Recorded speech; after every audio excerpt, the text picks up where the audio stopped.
Fala galerinha do nono ano, tio Carlos aqui, para a gente fazer a correção da página 31 no livro. São 5 questõezinhas, então vamos acompanhar. Se você ficou com dúvida em alguma, chegou a hora. Lembrando que se você não conseguir entender aqui o vídeo, em alguma questão do vídeo, você pode me mandar um e-mail, né? Tanto para o prof.carlinhosfernandes@gmail.com quanto para o dúvidasdebiologia@live.com, beleza? Então, o tio vai começar a correção aqui, vem com o tio, acompanha, pega o seu livro, pega o seu caderno e vamos fazer essa correção.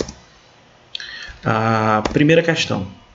A figura abaixo, né, essa figurinha aqui embaixo do tio, representa indivíduos que produzem gametas, a fecundação, a geração do novo indivíduo.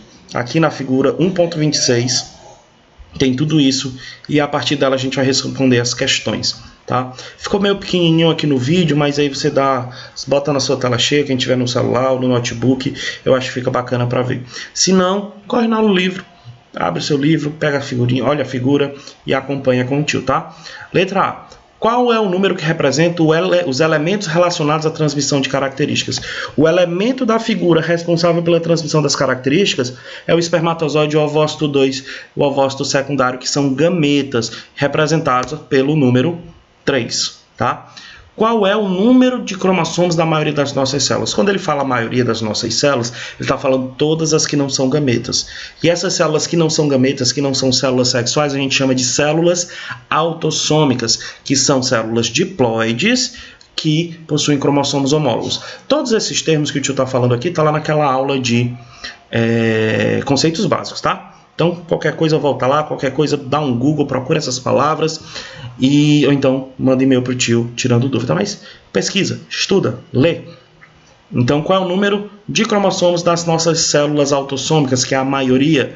Nas nossas células diploides nós temos 46 cromossomos, beleza?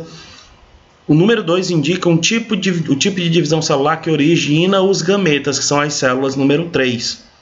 Qual é o nome da divisão que origina gametas? Em nós, seres humanos, o tipo de divisão que origina os gametas é a meiose. Ela pega a informação, o conteúdo genético da célula e divide a metade entre as células filhas. Beleza? Então, no que ele divide pela metade o conteúdo, ele produz, né, os gametas, que tem metade da informação genética, justamente para isso, como está mostrando aí a figura, né? Se eu tenho metade da informação no espermatozoide e metade no óvulo, quando eu junto essas duas metades, eu tenho um conjunto completo de informação genética. E daí a gente tem a informação genética que faz com que você seja quem você é, faça que eu ser quem eu sou. Letra D, o número 3 indica o número de cromossomos dos gametas da espécie humana. Qual é o número 3? Qual é a quantidade de gametas que tem no número 3? Se eles são gametas, ele tem a metade do total de cromossomos de uma célula, né, das nossas células autossômicas. Então, se o total é 46, no gameta eu vou ter a metade. Então, eu vou ter 23 cromossomos não pareados. Por isso que elas são chamadas de células haploides, tá? Letra E. O número 4 indica o número de cromossomos do zigoto. Qual é esse número? Então, o zigoto ele é formado da junção de dois gametas com 23 cromossomos. Se eu somar essa quantidade de cromossomos, eu vou ter 46 cromossomos. Belezinha? O número 5, letra F. O número 5 indica o tipo de divisão celular pelo qual o zigoto origina a maioria das células do corpo. Qual é o nome da divisão? Essa divisão é a divisão de uma célula diploide, uma célula autossômica, dá origem a outras duas células autossômicas geneticamente iguais a essa que deu origem. Esse processo de divisão celular a gente chama de mitose. Lembrando, qualquer dúvida, consulte seu livro, dá uma pesquisada na internet. Se isso não resolver, manda e-mail para o tio ou chama no WhatsApp no dia do plantão, tá? No dia do plantão, não esquece. Um estudante afirmou que os gametas de um indivíduo eram heterozigotos. Por que essa afirmação está errada? Isso é completamente errado.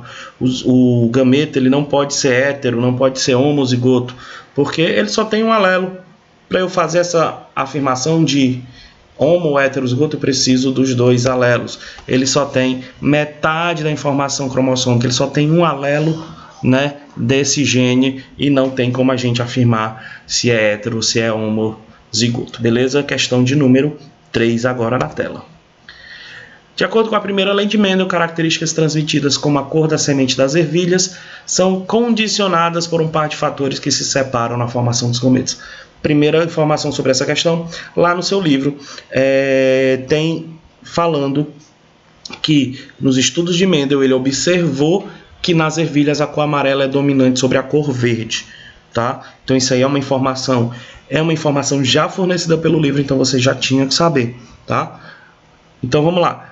Letra A. Aqui correspondem esses fatores, os fatores considerados por Mendel.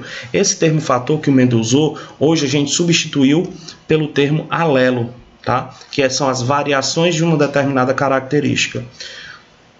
Que tipos de gameta o indivíduo heterozigoto pode produzir? Quando ele tem um alelo dominante e um recessivo, eu chamo ele de heterozigoto. E em que proporção? Se eu tenho um Vzão e um Vzinho, ele vai formar gametas. Vamos dividir essa informação pela metade. Então vai ter um gameta Vzão, vai ter um gameta Vzinho, na proporção de 1 para 1, ou seja, 50% de cada tipo. Tá ok? Tá conseguindo acompanhar? Não entendeu? Manda e-mail, dá uma pesquisada, lê o livro, dá um Google. E se não entendeu, e-mail ou WhatsApp no dia do plantão. Lembrando, WhatsApp somente no dia do plantão, tá, crianças? Vamos continuar. Que processo é responsável pela separação desses fatores durante a formação dos gametas? Tio falou na questão número 1, a formação de gametas acontece através do processo de divisão chamado de meiose. Tá? A meiose vai reduzir pela metade a quantidade de cromossomos de uma célula diploide para a produção dos gametas. Vamos para a questão de número 4. Se cruzarmos uma planta de genótipo Vzão, Vzinho, lembrando que nas ervilhas o Vzão condiciona a cor amarela, que é dominante, o Vzinho a cor verde, tá? Então essa planta ela é amarela. Se cruzarmos uma planta de genótipo Vzão, Vzinho para a cor da ervilha, então com sementes amarelas, com uma planta que produz apenas ervilhas verdes. A ervilha de cor verde ela é recessiva e a característica recessiva para aparecer, ela precisa estar em dose dupla, ela precisa ser obrigatoriamente homozigota, tá? Então, que proporção de ervilhas amarelas e verdes você espera conseguir? Justifique sua resposta indicando os genótipos das ervilhas. Então, aí na tela, a gente tem um negócio que a gente chama de quadro de Punnett. Tá? O quadro de Punnett é um quadro onde a gente vai distribuir os gametas e realizar a combinação desses gametas, beleza? Então, aí na linha de cima, aqui, logo embaixo aqui do tio, ó, cadê? Deixa o tio acertar o dedo. Logo aqui embaixo tem o Vzão e Vzão lá do outro lado, que é o que ele já disse, e o Vzão e Vzinho aqui mais perto de mim, beleza? Então, nessa brincadeirinha, eu tenho o genótipo dos dois indivíduos para a característica cor da semente. Eu tenho um indivíduo de semente amarela heterozigoto e um indivíduo homozigoto recessivo que produz sementes verdes, tá? Então, eu vou dividir os gametas. Eu vou fazer com o primeiro indivíduo, o heterozigoto, tá? Separando, porque a meiose vai fazer a divisão desses gametas na proporção de 1 para 1. Para cada gameta com alelo dominante, eu vou ter um gameta com alelo recessivo. Depois eu vou fazer o mesmo para o outro indivíduo. Como os alelos são iguais, em cada gameta eu vou ter o mesmo alelo, tá? Então vai ficar 2, né? Vzinho, Vzinho num quadrinho, Vzinho, Vzinho no outro dos gametas. Só esclarecendo, voltando aqui um pouquinho para explicar. O primeiro indivíduo, e aí é uma mania do tio, uma mania minha, eu coloco eles na vertical aí dos gametas. O segundo indivíduo, eu coloco na horizontal dos gametas. Facilita para eu não confundir as coisas, tá? E aí a gente vai fazer a combinação.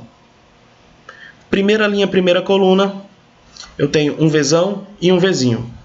Então, na hora de combinar, eu vou ter o indivíduo Vzão, Vzinho.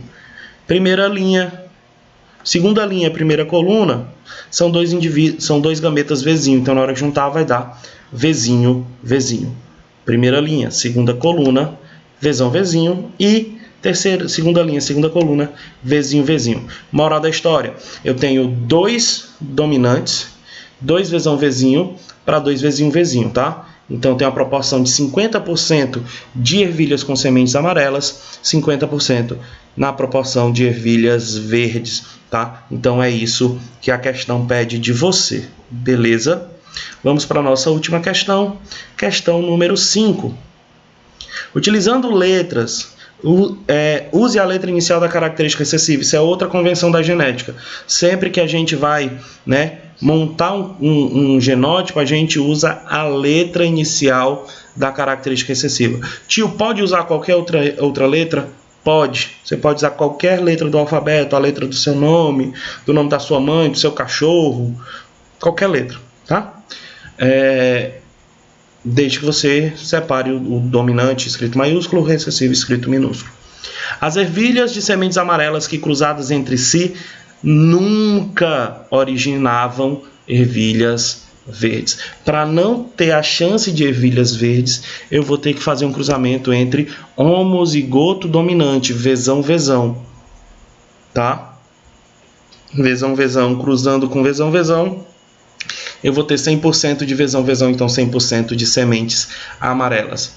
Ervilhas de sementes amarelas que cruzadas entre si produzem ervilhas amarelas e verdes. Então, se eu cruzo heterozigotos, vezinho com vezinho, eu vou ter 3 dominantes para um recessivo. Então, eu vou ter 3 amarelas para uma verde. E a questão aqui está dizendo que pode originar tanto amarelo quanto verde. Então, a gente tem os heterozigotos.